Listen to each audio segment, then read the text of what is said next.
Paano mag-sync settings?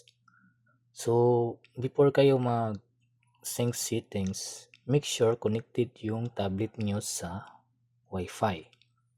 So, 3 dash Android settings, then network and internet, i-connect nyo lang sa Wi-Fi yung tablet nyo. So, once connected na yan sa Wi-Fi, yung tablet nyo, ibalik nyo sa Q's mode. Q's mode. Okay? Once nakabalik na kayo sa Q's mode, double press lang yung power button, then volume plus, then pindutin yung sync settings. Ito, kita nyo? Sync settings. Yan lang kadali.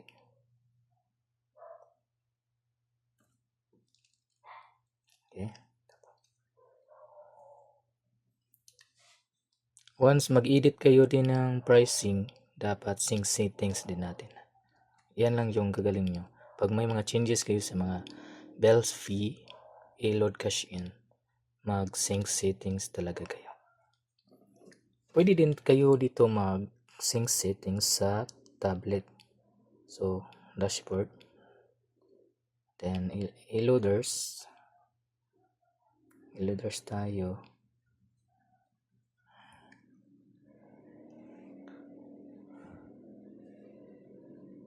Loaders. Ito yung pinaka comfortably na no need na nyo buksan yung box ng tablet.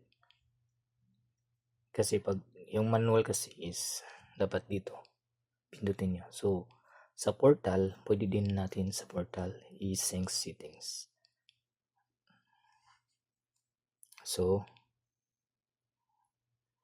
loaders, ano sa loaders, punta kayo sa action, then send command lang. Send command. Then i-type lang natin yung sync settings. Ito, lumalabas na siya. Then, send command. Hintayin natin yung tablet may mag-pop up siya. Wait lang natin. So, ito na.